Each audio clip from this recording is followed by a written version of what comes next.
నిజంగా వాళ్ళు ఎక్కడ ఉన్నారో మాకు తెలియదు సార్. వీళ్ళేనా వాళ్ళ పేరెంట్స్? Yes sir. ఎక్కడున్నారో తెలియదంటున్నారు కదా. వీళ్ళని ఇలా కూర్చోపెట్టి కూల్ గడిగితే జవాబు చెప్తారా? రేయ్ గెటప్ గెటప్.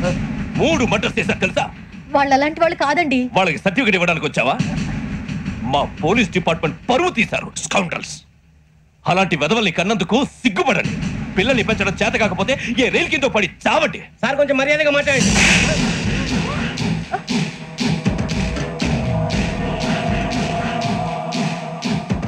చంపేస్తా. You don't know about me. Sir cool sir, cool sir. ఇదిగో చూడండి, వాళ్ళు మీ దగ్గరికి వచ్చినా లేదా కాంటాక్ట్లోకి వచ్చినా వచ్చి సరెండర్ అని చెప్పండి, లేకపోతే చాలా ప్రమాదం. ఇక మీరు వెళ్ళొచ్చు. సార్ ఈ కేసు మీద మీరు ఎందుకు ఇంత ఇంట్రెస్ట్ చూపిస్తున్నారు? I'm not able to understand. నా ట్రైనింగ్ లో ఉన్న కుర్రాలు ఇలా చేశారంటే I'm feeling shame for it. That's it. నాన్న నేను వెళ్ళి టికెట్స్ తీసుకొస్తాను. అలాగే నాన్నగారికి ఏమైనా తినడానికి తీసుకురామ్మా. నాకు ఆకలి కాలేదు, నువ్వు వెళ్ళమ్మా. అదేంటండి పొద్దున్న నుంచి మీరేమీ తినలేదు.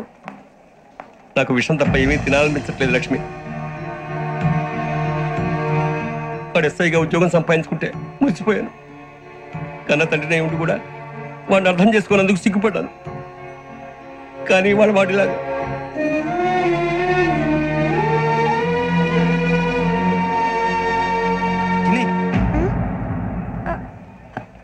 అన్నయ్య ఏంట్రా ఇదంతా? తర్వాత చెప్తాను, నువ్వు చెప్పించే.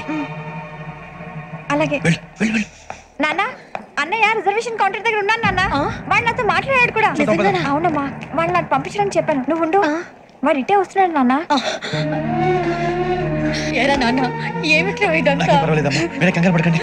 నాన్న నేను ఈ హత్యలు చేయలేదు నాన్న. టీవీలోను పేపర్లోను నువ్వే హంతకుడు ఫోటోలు వేశారా? నీకు ట్రైనింగ్ ఇచ్చిన ఆఫీసరే నువ్వు నేరస్తులను సర్టిఫై చేశాడు. అంతేగా నా మీద చేయి కూడా చేసుకున్నట్రా. కానీ నేను నమ్మలేదు. ఇంతవరకు మిమ్మల్ని అడగటమే కానీ మీకు ఎప్పుడు ఏమలేదు. ఇప్పుడు మాటిస్తున్నాను, మీరు తలదించుకునేలా చేశాను, మళ్ళీ తలెత్తుకునేలా చేస్తాను. నన్ను నమ్మండి నాన్న. ఒరే అన్నయ్య, పోలీసులు వచ్చేస్తున్నారా? నాన్న అప్పుడు జాగ్రత్త, చిన్న జాగ్రత్త.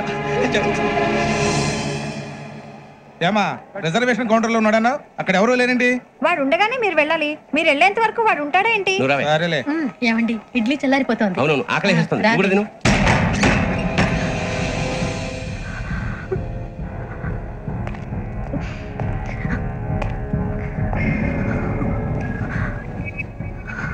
క్యాసెట్ ఎక్కడ? I'm asking you, where is the cassette? నేను మునిగిపోవడం కన్ఫర్మ్ అయితే ఎవరిని వదలను. నాతో పాటు అందరినీ ముంచేస్తాను. I hate silence.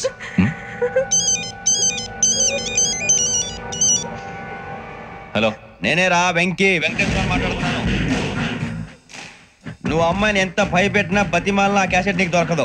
ఎందుకంటే ఆ క్యాసెట్ నా దగ్గర ఉంది. వెంకీ, నువ్వు ఈ అమ్మాయిని కాపాడడానికి ఇంత టెన్షన్ పడుతున్నావంటే విషయం నాకు అర్థమైంది. నాకు కావాల్సింది నీ దగ్గర ఉంది, నీకు కావాల్సింది నా దగ్గర ఉంది. నిజం. Let's make a fair deal Venky. నీకు కావాల్సింది నువ్వు తీసుకో, నాకు కావాల్సింది నాకు ఇచ్చే. No more games. సరే, ప్లేస్ కూడా నువ్వే చెప్పు. Historical place, Golconda fort. Okay, కానీ ఆ క్యాసెట్ మన దగ్గర లేదు కదా. ఆ విషయం మనకి తెలుసు, వాడికి తెలియదు కదా.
ఏంటంటే చూస్తున్నావు? వాడికి ఆల్రెడీ మడతడిపోయింది తెలుసా?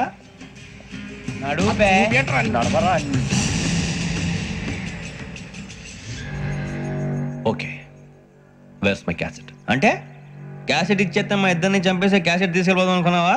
నీకే ఎన్ని తెలివితేటలు ఉంటే వైజాగ్ సీతంపేట నుంచి వచ్చినోడిని నాకు ఎన్ని తెలివితేటలు ఉండాలరా? క్యాసెట్ లేదు, తొక్కలేదు. క్యాసెట్ ఎక్కడ?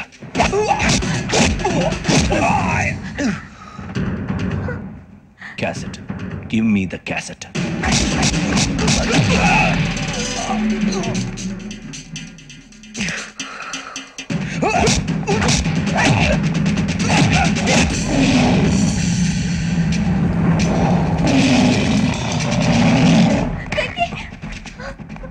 ఇవ్వు, ఇవ్వరా.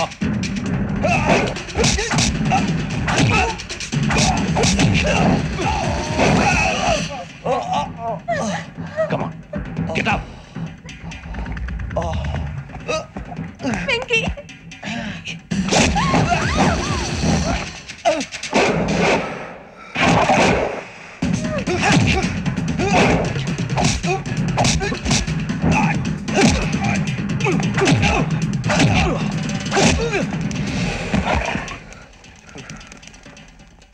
ఎమోషన్ ఉంటే సరిపోదురా, టెక్నిక్ ఎక్కడ్రా క్యాసెట్?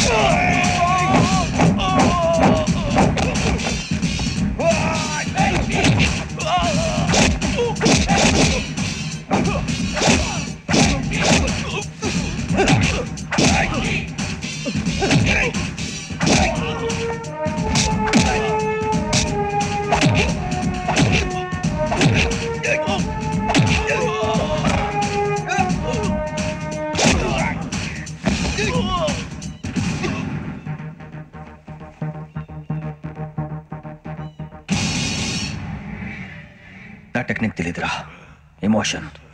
నేను ఇప్పుడే చంపేయచ్చు. చంపడం తేలిక, కాపాడటం కష్టం. కాపాడతాను ఆ అమ్మాయితో పాటు నిజాన్ని కూడా.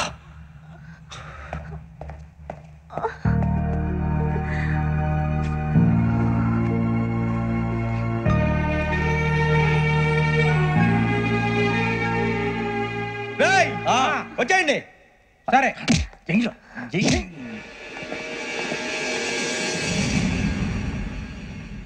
వెంకీ, వాడిని ఎక్కడో చూశానని చెప్పాను కదా, మా ఫ్లాట్స్ లోనే చూసాను. ఎప్పుడు? అదే మేము ఊరు వెళ్ళే రోజు. మీరుండే ఏరియా ఏ పోలీస్ స్టేషన్ లిమిట్స్ లోకి వస్తుంది? లక్టీ కపూర్. ఈ యోగేందర్ శర్మ ఏపీ పోలీస్ అకాడమీకి హెడ్ ఆఫీసర్గా రావడానికి ముందు లకడి కబ్బుల్లోనే డీసీపీగా పనిచేసేవాడు. అంటే శ్రావణి, ఆ రోజు ఏం జరిగింది? మా నాన్నగారు ఆ రోజు ఎందుకో చాలా టెన్షన్ గా ఇంటికి వచ్చారు. నాన్న, జ్యూస్ ఇక్కడ పెడుతున్నాను, తాగండి. అలాగే.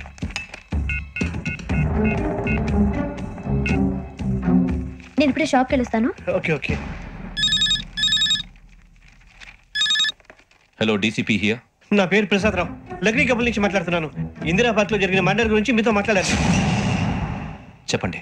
చంపింది ఎవరు? నేను చూశాను. చూసారా? మార్నింగ్ వాక్ లో బర్డ్స్ రికార్డ్ చేస్తుండగా మర్డర్ చూశాను. అదంతా నా హ్యాండ్ క్యామ్ లో రికార్డ్ చేశాను. ఆ క్యాసెట్ ఎక్కడుంది? నా దగ్గరే ఉంది సార్. మీది విషయం ఎవరికైనా చెప్పారా? లేదు సార్, ఫస్ట్ మీకే ఫోన్ చేశాను.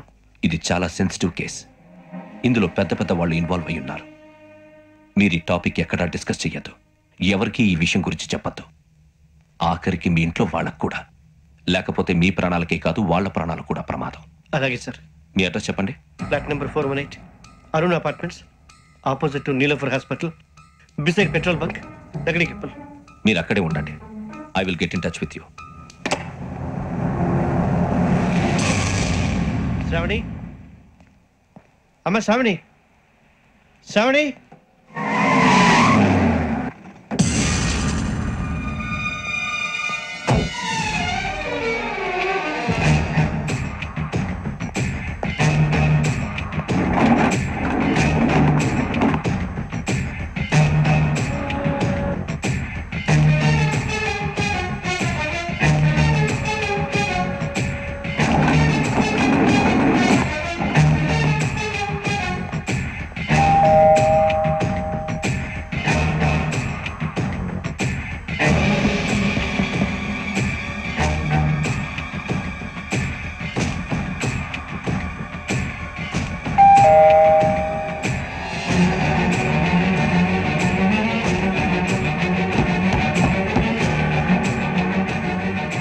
రామ్మా త్వరగా రా. ఏంటన్నా ఎందుకంత టెన్షన్ గా ఏం లేదు చెప్తాదా దా.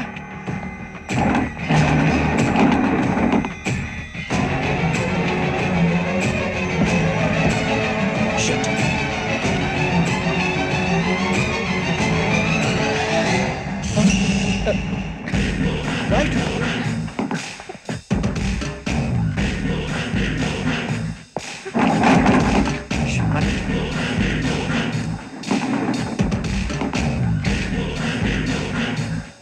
నాన్న ఏంటి ఏమైంది? ఏం లేదు శ్రావణి, ఇవాళ మనం మన ఊరు వెళ్తున్నాం.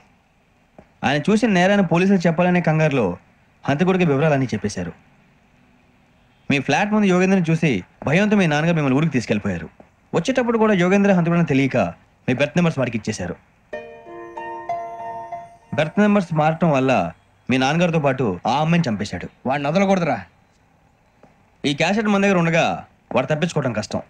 కానీ ఈ సాక్ష్యాన్ని పోలీసులు అందజేద్దాం అంటే ఈ కేసు డీల్ చేస్తున్న డీసీపీ భరత్ వాడికి చాలా క్లోజ్. పోనీ మనం గవర్నర్ని కలిస్తే